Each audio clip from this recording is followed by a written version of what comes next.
I'm going to give the floor to Kevin. He's going to kind of get us started with the Brewers talk, and he obviously watches more Brewers games than me and Parker does. So let's see what you got.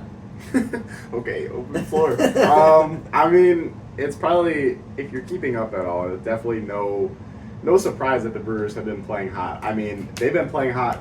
Let's see. What was I said since the Devers trade, which was June 15th.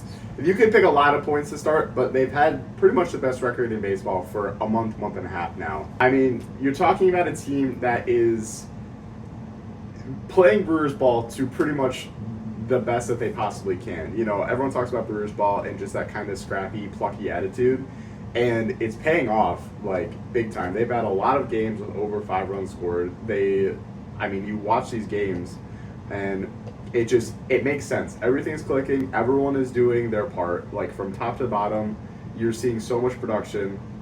Andrew Vaughn, highlight of the last record, I would say, honestly. He has been a guy that has stepped up in a huge way. Reese went on the IL, and then he got an opportunity to fill in that spot. And Reese was, doing fine. He was a little, cooled down, I would say. But, I mean, talk about a guy that, I think the entire team, every Brewers fan in the world has confidence that, okay, we got runners on base, runners in scoring position. Andrew Vaughn's got a pretty solid chance of just putting the ball in play and knocking them in. So I do have his stats up. I want to read them off. In the last 30 days, he's played in 18 games. That's 62 at-bats. He's got 6 home runs, 24 RBIs, which leads the team in that stretch, so pretty much over a month. He's almost walking as much as he's striking out. He's not striking out really at all. He's hitting .371 with a .726 slug, and that's good for a 1.157 OPS, which also leads the team in that stretch. So, like you were saying, just been filled in perfectly. And I don't want to interrupt what you were going on, but I do want to say, the Brewers, I guess you could say, had a quiet deadline. Obviously, they got Danny Jansen and then Shelby Miller, Jordan Montgomery, so those moves. But what we were saying and kind of what's been going around is the Brewers made their moves a month ago, right? With Andrew Vaughn and then with Quinn Priester.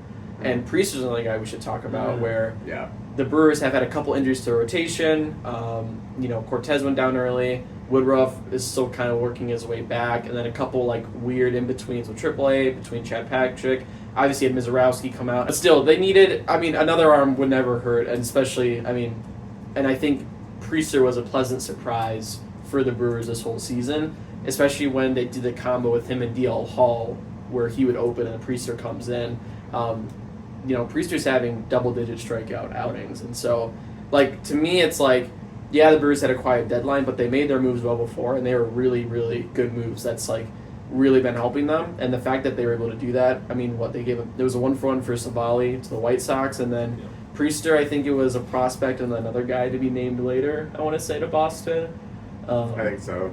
Either way, and Priester's going to be, that was kind of a failed project for Boston. Now he's a young pitcher with years of control in Milwaukee. So, moves like these are, this is why the Brewers have become the best team in baseball. It's kind of similar to the Framber Valdez, Logan Webb story where if you look at the Savant, it's a lot of just in the middle, but then you look at that big kind of the thing that beats the baseball savant, all the other expected stats, and it's the ground ball percentage. 96th percentile in ground ball, so 57% of the time they're hitting a ground ball off him, which makes up for everything else. If you see these guys with high ground ball percentages, they can get by with the higher exit velos, and even that average exit velo 36th percentile, expected ERA is still 65th percentile. So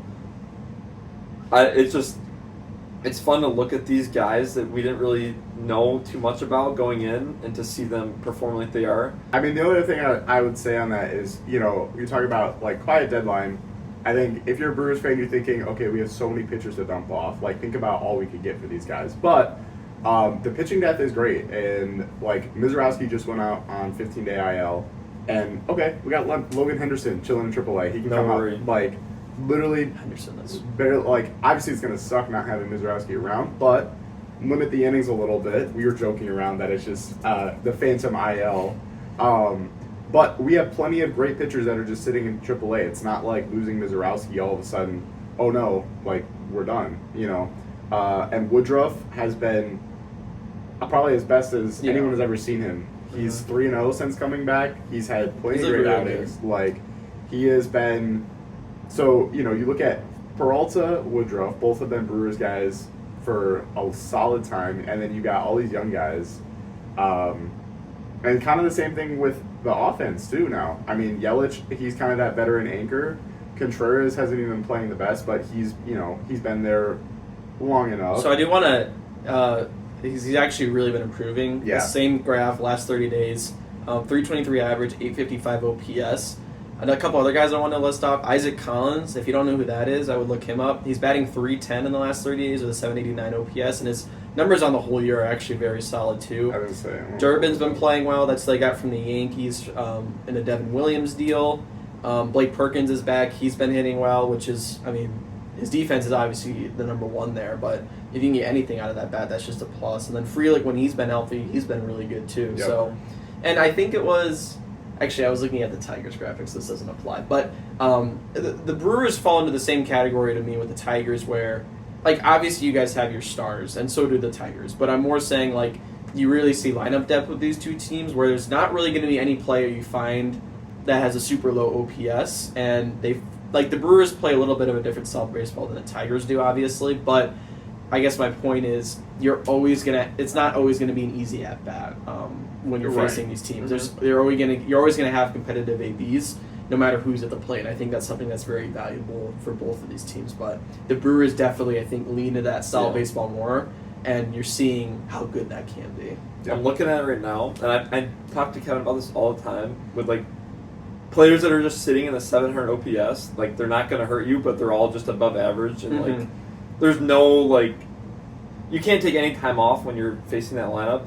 Yelich 787, Churio 785, Collins 781, Hoskins 768, Frelick 765, Contreras 733, Durbin 768, Terrain We haven't even brought up 713. Durbin. Like, everybody in the lineup. Really, is it's a only threat Joey somewhat. Ortiz, I guess, is like the one kind of like, Mhm. okay, maybe that's not, you're not going And to get even he's good for a good couple knocks every so Yeah. often. And the Like, defense. he's So, I not mean, there's always consistent. something. Right, yeah. It's hard to. Willie Adames last year, that's a hard spot to fill. And, we can talk about how he has been at the Giants. But, like, Joey Ortiz probably wasn't going to be Willie Adames at shortstop anyways. No. But again, what you're seeing is, like, I feel like this is a team where it's like, what's the saying? The sum of its, like, greater than the sum of its parts, I would say. Like, you look at each one of these players individually, it's like, okay, let's see, who's got the highest OPS? Christian Yelich with like a 787. Look at these stats, and you're like, okay, so how is this team the best team in baseball? You watch one game, you're like, okay, I get it. Like, I also, so actually, their bullpen ranks I thought would be higher. I do want to go through their team ranks. So they're 13th in OPS, but they are third in average. They're second in starting pitcher ERA and 17th in relief pitcher ERA. Although if you look more individually, you see 4 to 5 really solid arms here. Trevor McGill, who I know, like, he is really good, and I understand where you come from sometimes with, like, the up and down. But at the end of the day, 37 innings with a 2.19 ERA and 24 saves. Uribe has some really electric stuff. Usually the setup guy. 52 innings at a 2.06 is going to get the job done all the time. Jared Koenig, 45 innings at a 3.6. Nick Mears, 41 2/3 at a 2.8. Aaron Ashby, a guy you've talked about, Kev, 32 innings at a 1.97. Theo Hall, sometimes an opener, sometimes coming out of the pen, 29 innings at a 2.79. I mean, it kind of just keeps going, to be honest. Grant Anderson is also, there's really only, Easton McGee, who we saw pitch against Washington the other night, hasn't got a lot of runway, but I just listed off, 7 good options in the bullpen, and Koenig, Uribe, McGill is one of the probably lesser-known back-end threes in the league, but probably one of the best. well, and you're talking about, too, putting these guys behind an already solid rotation. Like, it's not like we're leaning on the bullpen. I think that's, honestly, last year, that's kind of where we were at. We had Peralta, and then that was kind of it. Like, we didn't have a lot of great starting pitchers. Definitely not the same depth we have this year. Our bullpen was great, but, we didn't have, like, our starting three, in a playoff series. I feel like that was something that everybody talked about last year, was like, all right, Brewers are a hot team, but who are your three guys in a wild card series that you're putting out there? And it's like, that was kind of always up in the air. This year, that's completely different. So now, you look at the kind of offense we're playing. all of a sudden you get to the 7th inning, we're up, 3 runs. There's still a chance that we're going to tack on more, and then you got to go Koenig, Uribe, McGill for those last 3 innings. Like, that's been some of the most, I feel like, consistent. Like, I feel like I get to the 7th inning up with the lead when I'm watching the Brewers, and I feel pretty comfortable at this point, which is not something that I think has always been the case. To be honest, if we wanted to, we could add Mizrachi to the bullpen. If we say, all right, let's limit his innings, which would be electric. He could be a bullpen arm in the playoffs. If we have so much starting pitching depth, he doesn't need to go out. He could be. Let's say he'd be a great start to a bullpen game in the playoffs. Let's say past we do a championship, which is series. More common now than it's ever been. I know you were asking division series, but championship series. Let's say we have a bullpen day. Throw Miz for 3 innings, and then DL Hall for another 3. And then Miz is good for 2 games later. Great start to a game. But championship series starting, I mean, to me, it's probably Peralta, Woodruff, and then Quintana or Priester. You can take your pick from either of those. I would say Priester, and then Quintana's a 4. I wouldn't forget about Tobias Myers either, sitting in AAA. That's crazy. That's true. You have another guy that's just he made that start last year against the Mets in the wild card round, and it was a very good start. So, and I know he's been struggling this year. I think a mix of coming back from an injury and then finding his footing at the big league level. I think he's just pitching in AAA right now. I don't think he's rehabbing or anything, but having that as an option, along with I think Chad Patrick's down there too right now. Yeah. He's thrown 94 innings at the big leagues this year. Just don't have enough room for him right now. So having 2 proven starting pitchers, I would say, just waiting there is pretty. I mean, that should be concerning for the other NL teams, where it feels like the Brewers could throw at anybody. I don't see the Brewers slowing down anytime soon, though. They've really hit their stride, and it's crazy to say because me and Kev always talk about our conversations where I was like, Kev, the Brewers are a good team, but the NL's going to be super deep in the wild card, and I don't know about you guys. Going through the Central is going to be really tough, and now here we are. They're the best record in the MLB, first seed in the NL, all of the things. Hey, it's Travis from the Loose and Groovy Baseball Show. Just wanted to say thank you for watching today's video. This video is actually cut from a full-length episode, which is going to be available on Spotify. I will leave the link for that down below in the description if you were interested in listening to the full episode. Once again, available on Spotify. Thank you and have a great day.